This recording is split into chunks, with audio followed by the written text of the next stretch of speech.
Hermanos, que el Señor les bendiga a cada uno de los que se han ido añadiendo en este estudio bíblico. El día de hoy, como pueden ver ahí en sus pantallas, vamos a hacer un paréntesis en nuestro estudio de la Epístola a los Gálatas. Y vamos a tener esta clase que vamos a resumir o condensar el por qué el día de hoy, 31 de octubre, se celebra en Chile el Día Nacional de las Iglesias Evangélicas y Protestantes. Si usted no lo sabía, la semana pasada, el día viernes, hubo un feriado, y ese feriado correspondía a la festividad del 31 de octubre hoy.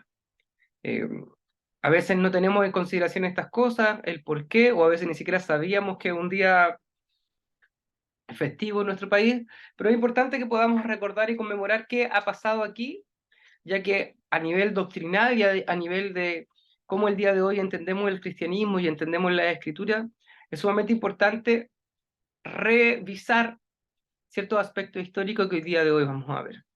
Así que desde ya los dejo invitados para que podamos estudiar esto, para que usted pueda tener esta comprensión y para que podamos a lo mejor recordar ciertas cosas que ya sabíamos y que en nuestra mente a veces pueden estar ahí un tanto confusas.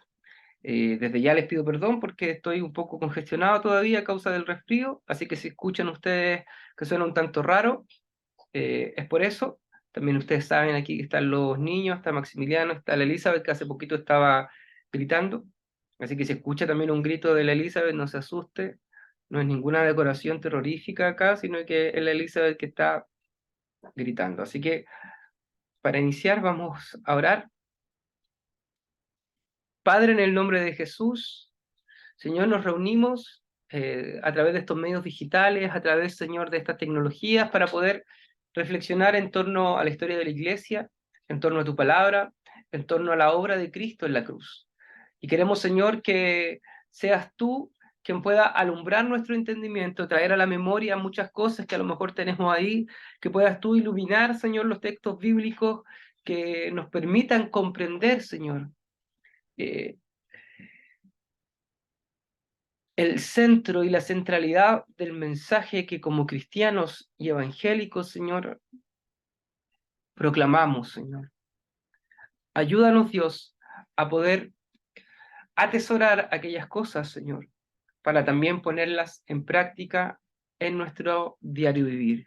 Señor, bendigo a los hermanas y hermanos, Señor, que están viendo este video, que están viendo, Señor, este estudio, y te pido, Señor, que donde estén, Señor, puedas tú suplir sus necesidades, sanar sus dolencias, Señor, y alimentar su alma y corazón.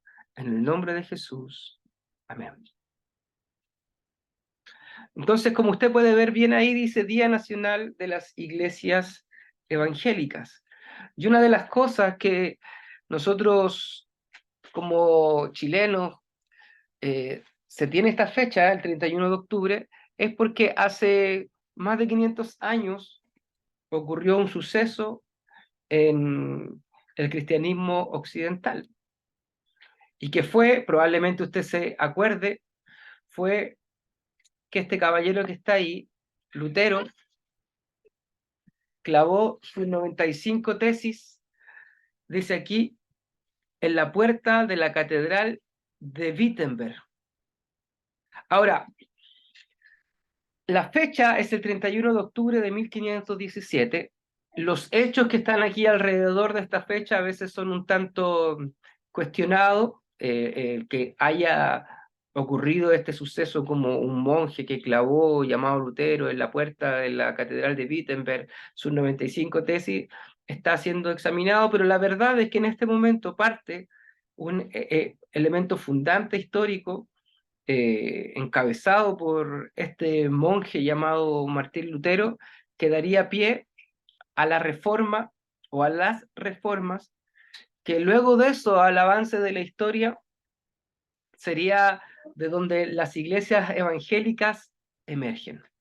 Entonces, ¿por qué el 31 de octubre se conmemora el Día Nacional de las Iglesias Evangélicas y Protestantes en Chile? Bueno, para recordar el día en que ese monje agustiniano llamado Martín Lutero, el 31 de octubre de 1517, levantó estas quejas, estas 95 tesis, que en su mayoría eran eran denuncias respecto a la venta de indulgencias, que era la indulgencia. No nos vamos a extender mucho, pero la Iglesia Católica Romana podía, a través de ciertas ofrendas, ir dando perdones papales. O sea, de algún modo, Martín Lutero entendió que lo que se estaba haciendo era vender el perdón. Y si usted las puede leer, usted es cosa que busque en Google las 95 tesis y va a encontrar ahí varias partes de la denuncia para que usted pueda ponerse en el contexto. Pero más allá de la acción de Lutero en este momento y de todo lo que las luces y sombras que pueda tener la reforma o las reformas, como también algunos nombran, es importante que nosotros podamos comprender que de este hito comienza a generarse movimientos históricos que llevan a que el día de hoy la iglesia, por ejemplo, evangélica, exista como tal. Con esto no quiero decir particularmente que la iglesia evangélica nace en 1517, o la discusión respecto a si la iglesia evangélica viene desde el Pentecostés o todas estas cosas, sino que podamos ir comprendiendo qué nos lleva, qué nos mueve, y quizás qué nos diferencia en este sentido exclusivo de el catolicismo de la época de Lutero. ¿Qué pasó aquí? Bueno, y con el tiempo, usted puede estudiar la historia de este evento. De hecho, inclusive hay películas, si usted quiere introducirse más, creo que hay una película que se llama Lutero, no me acuerdo muy bien el nombre. Puede introducirse mucho más ahí en la luz y las sombras de este personaje, de otros personajes como Calvino, Zwinglio, de la reforma más radical con los anabaptistas. Puede introducirse en aquellas cosas o lo que pasó en Inglaterra con la iglesia de Inglaterra. Pero lo importante es que con el pasar del tiempo, la enseñanza, la recuperación de ciertas doctrinas bíblicas que identificaron el movimiento de la Reforma, se pudieron resumir en 5, y esas 5 enseñanzas son las que hoy día identifican a una iglesia protestante o a una iglesia evangélica. Y lo que hoy día vamos a nosotros a ver o analizar, si la Elizabeth nos permite, es cada una de estas 5 solas, de estas 5 doctrinas, qué significan y cómo el día de hoy nosotros las estamos llevando a cabo. Así que vamos a ir a eso. Las 5 solas de la Reforma. Una cosa importante que también nosotros debemos comprender es que si bien hay 5 solas, las iglesias evangélicas hay algunas que compartirán 3, otras que compartirán 4, y algunas que comparten las 5. Hay algunos matices de repente en una que otra, pero esto es más o menos lo que identifica el día de hoy a una iglesia evangélica y protestante. Obviamente hay matices en sus cuerpos doctrinales, no es lo mismo un luterano que un presbiteriano, no es lo mismo un presbiteriano que un bautista, no es lo mismo un anglicano que un pentecostal. Hay ciertos matices, pero tenemos cierta columna vertebral en la que nosotros podemos vernos identificados y podemos ver al otro como un hermano y compartir ciertas cosas. Entonces vamos a entrar a esto y luego va a usted ir comprendiendo. La primera sola es la sola escritura. Aquí yo tengo un texto de 2 de Pedro 1, del 20 al 21, que dice: pero ante todo sabed esto, que ninguna profecía de la Escritura es asunto de interpretación personal, pues ninguna profecía fue dada jamás por un acto de voluntad humana, sino que hombres inspirados por el Espíritu Santo hablaron de parte de Dios. Si hay algo que identifica al evangélico, o que debiese identificar al cristiano evangélico, es su amor por la Biblia. Usted, si en algún momento usted quisiera dibujar a un evangélico, probablemente usted haría una persona en algún lugar, en una esquina de un barrio, predicando a lo mejor con un megáfono, y tendría bajo su brazo una Biblia. Ahora, ¿por qué la Biblia era tan importante para los reformadores, para la Reforma, y es tan importante para nosotros el día de hoy? Una de las cosas que acontece es que a medida que pasa el tiempo, se empieza a percibir que la iglesia en general ya en la Edad Media pierde cierto rumbo. Habían sido añadidas muchas exigencias, muchas demandas, muchas doctrinas que no eran parte de lo que podríamos nosotros hoy considerar como la enseñanza apostólica. De ahí que muchas personas en este tiempo dijeron lo que tenemos que hacer es volver a la enseñanza apostólica. ¿Y cómo volvemos a la enseñanza apostólica? Volviendo a la Escritura, volviendo a la Biblia. Y desde ahí que nace esta doctrina que es la sola Escritura y que se puede resumir de la siguiente manera, y es que la Biblia es nuestra autoridad en materia de fe y conducta. ¿Qué significa esto? Que nuestra doctrina tiene que estar sustentada en la Biblia, en la Escritura. Si hay algo que nosotros vamos a creer, no va a ser porque lo dijo un obispo, porque lo dijo el Papa, porque lo dijo un concilio o porque lo dijo un hermano al que le tenemos mucho cariño, sino porque aquello está enseñado en la Escritura, está en la Biblia. Eso significa que la Biblia sea nuestra norma de fe, sobre todo en los asuntos de fe. Y aquí debemos comprender también en grueso modo que la Biblia tiene un propósito y ese propósito es llevarnos a Dios, la salvación, la fe, el amor al prójimo. Ya hay cosas que obviamente la Biblia no tiene como propósito, o sea, no significa esto que usted diga, bueno, la sola escritura, entonces significa que tenemos que aprender matemática con la Biblia, que no debemos leer ningún otro libro, que no debemos leer los diarios, que no debemos leer la literatura clásica, para nada. Significa que en tanto materia de fe, para nuestra doctrina, para la salvación, nuestra manera de conocer a Dios, nuestra manera de conocer a Jesús, nuestra manera de entender cómo comportarnos en este mundo, debemos recurrir a la Biblia. Los otros libros tienen importancia. Usted puede leer el libro de algún pastor. Yo aquí estoy mirando, tengo bastantes libros que uno puede leer. No sé, tengo aquí, estoy mirando John Wesley, tenemos ahí a Charles Spurgeon, a Dodge, Owen. Hay hartos libros de hombres que Dios ha usado en el pasado que pueden ayudarnos a profundizar nuestra fe, que pueden ayudarnos a entender un poco más de la Biblia, que pueden ayudarnos en ciertas dudas que podemos tener, que nos pueden inspirar para buscar más a Dios, etcétera, etcétera. Sin embargo, la autoridad definitiva, la autoridad máxima para los creyentes, para los cristianos, para los evangélicos, es la Biblia. Así que cualquier cosa que la Biblia diga, nosotros acatamos. Y a la inversa, cualquier cosa que la Biblia no diga, aunque nos quiera obligar el, el líder más líder de los líderes, si la Biblia no lo demanda, entonces no tenemos nosotros por qué hacer caso. Y ese fue un conflicto en su momento, porque aquello usted se imaginará que menoscababa la autoridad del Papa en primera instancia, también la autoridad de los reyes, de los príncipes, y eso generó ciertas controversias. Pero eso nos ayuda el día de hoy en nuestra propia vida y nuestra propia norma de fe y conducta. De repente hay cosas, hermano, en las que naturalmente, comúnmente podemos tener diferencias.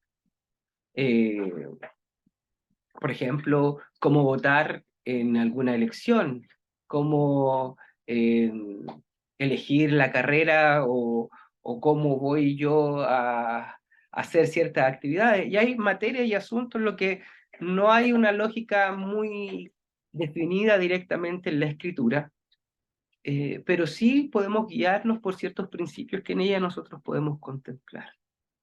Entonces, la sola escritura es una doctrina que nos enseña que la autoridad máxima radica en la enseñanza apostólica, en Jesús, quien ha dejado su enseñanza en las escrituras. De ahí que nuestra autoridad en norma, fe y conducta debe ser la Biblia. Si usted alguien viene aquí un líder religioso y le dice, no, usted para ser salvo lo que tiene que hacer es comprarme un avión, bueno, usted puede decir, muy líder religioso usted será, sin embargo, aquello no está en la Biblia, no está en la Escritura, el Señor Jesús no lo enseñó de tal manera, por lo cual yo puedo desechar su enseñanza. Puse el texto de Segunda de Pedro aquí porque también es importante, porque uno de los grandes conflictos que ha traído esta enseñanza, que es la sola escritura, es que mucha gente cree que esto significa entonces que yo puedo tener mi propia interpretación personal de estos asuntos, es decir, puedo hacerme una fe a mi antojo. Pero aquí mismo Pedro dice que ninguna profecía de la escritura es asunto de interpretación personal, porque nunca fue dada jamás como un acto de voluntad humana, sino que inspirados por el Espíritu Santo hablaron de parte de Dios.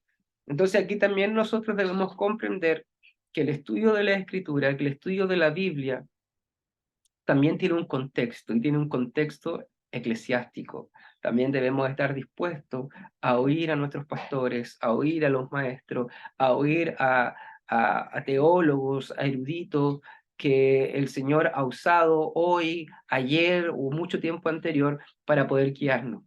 Debemos comprender aquello también. No somos nosotros islas eh, con erudición teológica que no sepamos todas las cosas, para nada. Tenemos que ir escuchando. Pero tampoco podemos quedar bajo el yugo eh, de personas que quieran obligarnos a hacer cosas que la Biblia no demanda. De ahí que usted también habrá visto textos en Hechos donde, por ejemplo, los apóstoles decían más vale obedecer a Dios que a los hombres.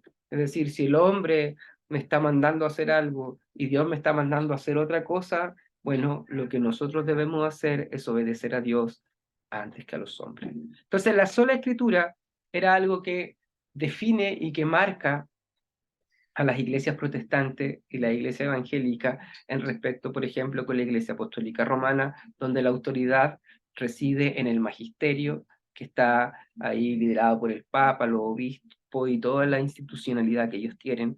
Para nosotros, la autoridad recae en la escritura, porque comprendemos que Dios se ha revelado en ella y que ahí está la enseñanza de Cristo y los apóstoles.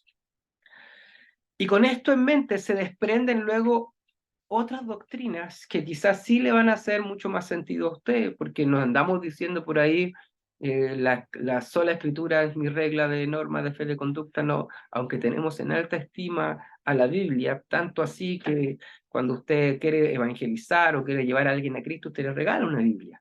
Tenemos esa tradición, esa práctica de valorar tanto la Biblia que vamos y regalamos una Biblia al nuevo creyente para que pueda empaparse de esto. Bueno, de aquí se desprenden otras cosas también, y vamos a ir más adelante de eso, la sola fe. Como yo les decía, había un conflicto en la Edad Media con la Iglesia Católica, conflicto que ellos también, luego hay un proceso que ellos tienen la Contrarreforma, que también dentro de sí mismos comienzan también la Iglesia Católica a repensar lo que estaban haciendo, sobre todo en aspectos de conducta. Pero este conflicto estaba llevado en que algunos habían distorsionado un poco la salvación y habían añadido obras a la salvación. Es decir, tú vas a ser salvo si ofrendas, tú vas a salir del purgatorio si tú entregas una ofrenda, si tú le entregas cierta cantidad de dinero, vas a poder ayudar a salir a tu pariente del purgatorio. Y habían habido cosas así que no es distinto a lo que el día de hoy pasa, inclusive dentro de las filas cristianas evangélicas tenemos gente que dice, mira, para ser salvo tú tienes que hacer esto, para agradar a Dios tú tienes que hacer esto otro, pero la verdad es que la doctrina de la sola fe apunta a una situación que en el Evangelio se nos muestra. Romanos 3:28 dice, porque concluimos que el hombre es justificado por la fe aparte de las obras de la ley. ¿Qué significa esto? Que nuestra salvación, es decir, nuestra redención, el que nosotros como seres humanos pecadores hoy día podamos ser mirados justos delante de Dios, no es a causa de lo que nosotros hayamos hecho, no es a causa del esfuerzo humano, no es por cuántas oraciones hicimos, no es por cuánto dinero ofrendamos, no es a causa de cuántos ayunos entregamos, sino que es a causa de que nos agarramos en fe de la obra de Cristo. Eso significa la sola fe, es decir, que alguien, poniendo el ejemplo que muchas veces se pone para esto, que es el ladrón en la cruz, que probablemente su vida fue una vida miserable, una vida donde hizo cosas erradas, pecó. El ladrón en la cruz, el que estaba al lado de Jesús, le dice, recuérdame cuando venga en tu reino. Con esa declaración estaba reconociendo a Jesús como el rey, a Jesús como alguien que iba a salir de las garras de la muerte porque estaba siendo crucificado al lado de él como alguien especial. Es decir, estaba en ese momento, eh, se estaba evidenciando la fe en quién, la fe en Jesucristo. Entonces Jesús le responde, le dice, de cierto te digo que hoy estarás conmigo en el paraíso. Es decir, ese ladrón no hizo nada, no hizo cosas buenas, no se congregó, no leyó la Biblia, no fue y dio ofrenda, todas estas cosas no pasaron por él. Sin embargo, él fue salvo, porque fue su confianza depositada en Jesucristo lo que le dio a él el acceso a ese regalo que Dios da mediante la gracia. Concluimos que el hombre es justificado por la fe aparte de las obras de la ley. Y esto nosotros lo comprendemos. Cuando nosotros predicamos el Evangelio, le decimos a la gente que lo que va a salvar no son sus buenas acciones, no es su inteligencia, no es cómo fue su vida, si fue una persona correcta, fue una persona incorrecta, porque comprendemos que todos somos seres humanos imperfectos, pecadores, que lo que va a salvar a un ser humano, a una persona, es su confianza en la obra en Cristo, solo por la fe. Luego usted aquí podría replicar, bueno, ¿qué entonces pasa? ¿Significa entonces que nosotros ya no debemos hacer cosas buenas? ¿Significa entonces que ahora podemos pecar, que podemos hacer cosas malas, que podemos... Para nada. Sin embargo, hay algo que acontece en nuestro corazón cuando el Señor viene a nuestra vida. Nosotros confiamos en la obra del Señor, nuestro corazón es transformado y ahí comienza el Espíritu Santo a actuar en nosotros. Entonces las obras no son lo que nos lleva a Cristo, sino que las obras son una evidencia de cómo el Señor está actuando en mi vida. Por eso es que Pablo dice, cómo nosotros que hemos sido liberados de las cadenas del pecado, ¿cómo es posible que nos vayamos nuevamente a someter a esa esclavitud? Para nada. Somos libres del pecado para ahora vivir en amor a Dios y en amor al prójimo. Las obras tienen un valor, sí, no son para, entre comillas, ganarse o merecer la salvación, sino que son la señal y el testimonio de que Dios ya está obrando en nosotros porque hemos sido salvos. De ahí que también podemos nosotros contemplar y mirar y decir, ¿qué es lo que evidencia a un creyente como tal? ¿Qué es lo que nos dice que una persona realmente ha nacido de nuevo? No va a ser una marca en el brazo, no va a ser eh, no sé, que sus ojos van a cambiar de color. Lo que va a evidenciar que una persona ha rendido su corazón a Cristo y ha depositado en Cristo su confianza, su esperanza, la certeza, su fe, es que su vida luego va a ir cambiando. Que el que robaba ya no va a robar más, que el que despreciaba ahora va a perdonar, que el que no amaba ahora va a amar, que el que no quería nada con Dios por cuanto era rebelde, enemigo de Dios, ahora va a estar buscando y buscando más de Dios. Entonces la salvación, y una de la segunda sola que vemos aquí, ya no es por los méritos o las cosas que yo haga, no es por cómo yo me comporte, o si ofrendo más, si ofrendo menos, no es por los méritos de otra persona aparte de Cristo, no es por los méritos de no sé, de algún santo, no, la salvación es por los méritos de Cristo y nosotros accedemos a ella por medio de la fe. Y esto nos lleva a algo que ya lo hemos conversado, que es el solo Cristo, sola Cristo. Lo puse en latín, pero parece que es Christus. Pero solo Cristo. ¿Y qué significa esto? Como les decía yo, la salvación es por medio de la fe, pero no la fe en cualquier cosa. Usted cuando se sube a la micro, se sube a un avión o se sube a un auto, usted obviamente tiene fe en que el conductor lo va a llevar a su destino, fe en que el piloto de avión es una persona que sabe volar un avión y que lo va a llevar al país o al lugar donde usted va a ir. O sea, nosotros tenemos estos, entre comillas, actos de fe. Usted tiene fe en su esposo o en su esposa, que si sale de la casa no es porque va a ir a engañarlo, sino que usted confía, hay cierta confianza. Sin embargo, esa fe, esa confianza que podemos depositar en el día a día, la confianza de que mañana, en la mañana vuelva a salir el sol, la confianza de que hoy día se va a dormir en la noche y mañana va a despertar en su cama y que no va a estar, no sé, en medio del desierto. Esas confianzas son eh, fe, confianza, fe que usted puede tener en ciertas cosas. Va al médico, el médico le dice, tómese esta pastilla, usted tiene una confianza en ese médico, usted dice, este médico estudió, se preparó, yo confío en él, pongo mi fe en él. Sin embargo, esa fe no es la fe salvífica. La fe que salva es la fe, la confianza que usted deposita en el Salvador. Y esto aquí ya lo conversamos, lo hemos visto muchas veces. Y esa confianza solamente puede ser depositada en un Salvador. No hay muchos salvadores, no todos los caminos me llevan a Dios, no todas las religiones son iguales, no todas las personas son Cristos, sino que, como dice Juan 14:6, Jesús dijo de sí mismo, yo soy el camino, la verdad y la vida, y nadie viene al Padre sino por mí. Esto lo prediqué hace poco, un domingo en la iglesia, pero es bueno que recordemos que no hay salvación en otro. Mi salvación no depende de lo que vaya a hacer el pastor Mario. Mi salvación no depende de lo que haga mi esposa. Mi salvación no depende de que yo nací y fui criado en el Evangelio, que iba a la iglesia, a la escuela dominical cuando yo era pequeñito. Mi salvación no depende si yo me congrego o no me congrego, no depende si me sé los versículos bíblicos de memoria. Mi salvación no depende de cuántos himnos o cantos o coritos yo me sé de memoria, yo canto o yo practico, para nada. Mi salvación depende de una persona, de un Salvador, de un Rey, de Cristo.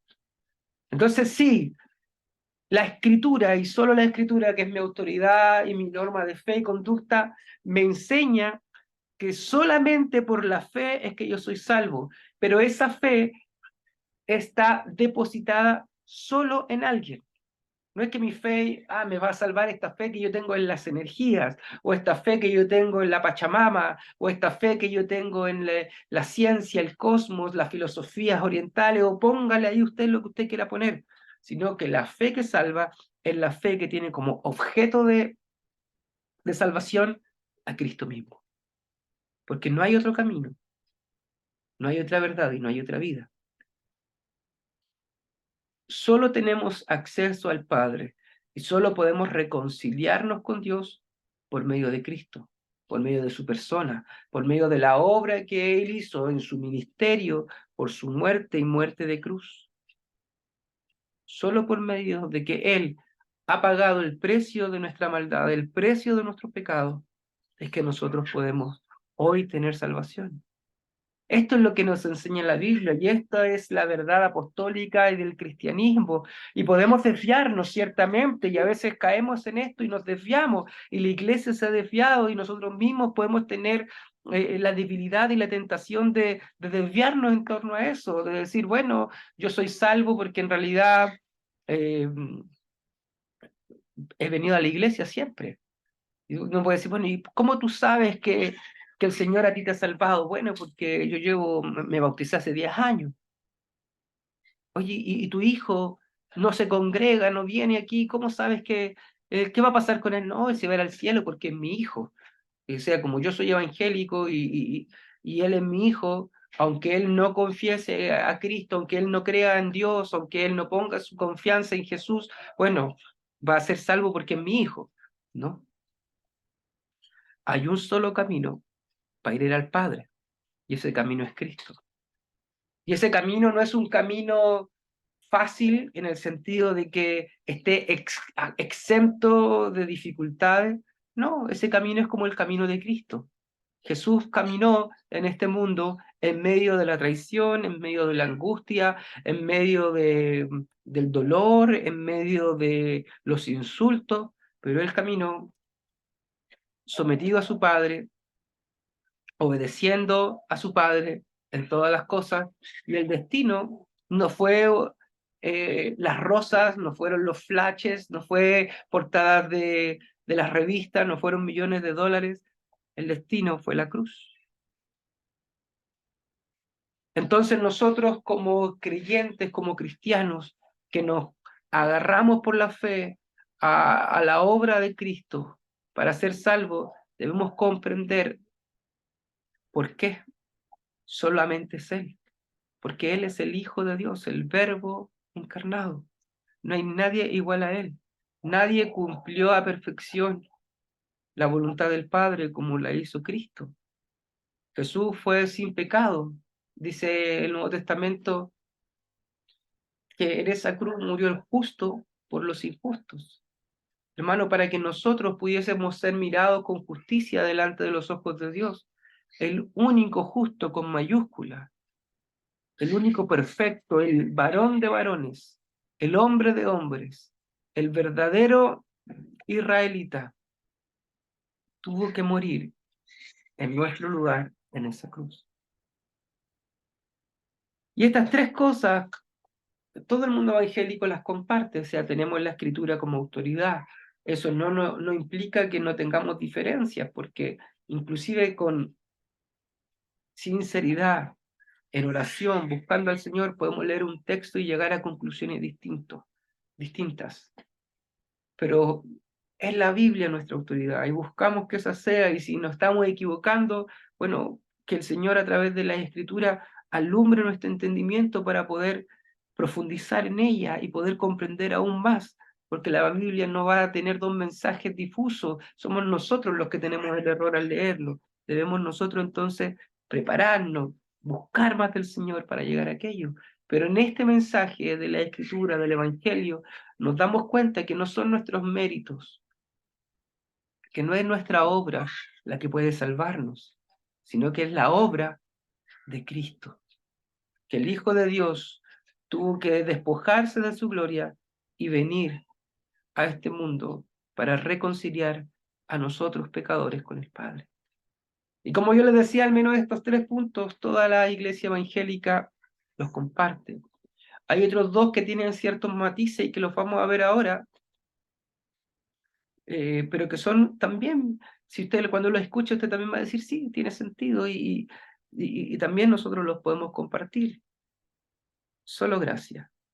Efesios 2:8 dice, porque por gracia habéis sido salvados por medio de la fe, y esto no de vosotros, sino que es don de Dios. Hermano, la gracia es un concepto muy amplio y complejo que a veces se resume como el don de Dios inmerecido, como un regalo de Dios. Y lo podemos entender de esa manera. Y la salvación es un regalo de Dios. No es algo que nosotros nos ganemos, no es algo que nosotros un día nos presentemos delante de Dios, saquemos nuestra lista y digamos, ya Señor, me debes la salvación porque yo hice esto, esto, esto. No, es algo que Dios nos ha decidido dar, porque Dios es un Dios lleno de amor, lleno de misericordia y lleno de gracia, que nosotros, hombres y mujeres pecadores, no merecíamos siquiera la compasión divina, pero Dios ha decidido compadecerse de nosotros.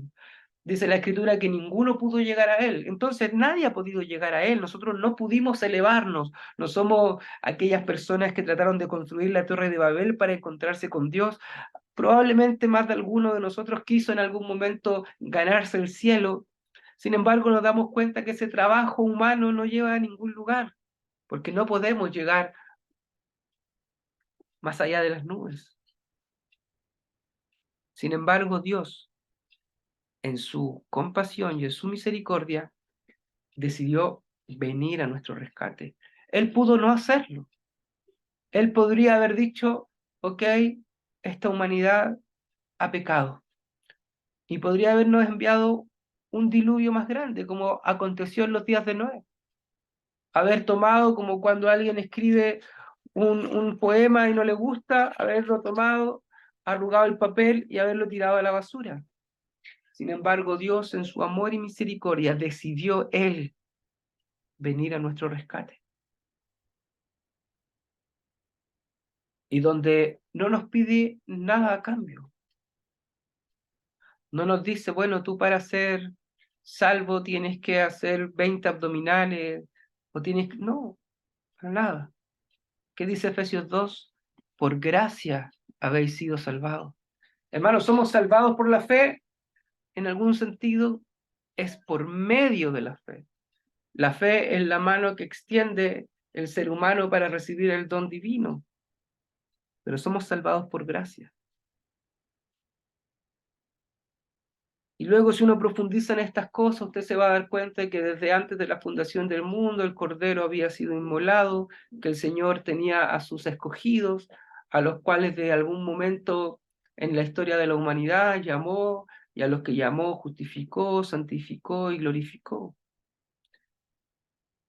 Pero en su propia experiencia usted mismo lo ha visto. Usted quizás dice, yo buscaba a Dios, yo necesitaba de Dios, pero luego usted se mira y analiza y usted se da cuenta y dice, en realidad, ese deseo por buscarle lo había puesto Dios mismo. Dice, no, que yo iba caminando y de repente entré a la iglesia. Sí, pero usted se va a dar cuenta después en ese análisis que en realidad algo lo impulsó, era Dios mismo que lo estaba atrayendo con lazos de amor a sus caminos. Hermano, la salvación es solo por gracia, es un regalo de Dios, es un regalo que Él nos concede y Él nos da. Por eso dice aquí el autor de Efesios, el apóstol Pablo, dice, porque por gracia habéis sido salvados por medio de la fe.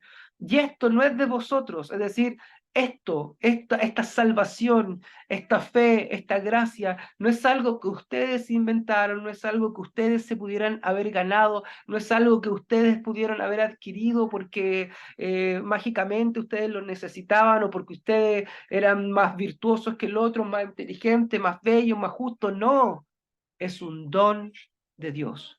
Por eso ninguno de nosotros, el día que nuestro Señor retorne y nos encontremos delante del tribunal, vamos a poder decir, Dios, mira, aquí llegó tu Hijo especial, al que le debes dar, la que tienes que dar gracias por todo lo que hizo, por todo lo que predicó, por todo. No, somos nosotros los que vamos a caer rendidos delante de Dios, vamos a tomar nuestras coronas, las vamos a arrojar a los pies de Cristo y vamos a decir, a ti sea la gloria, porque tuyo es todo, porque por ti y para ti son todas las cosas.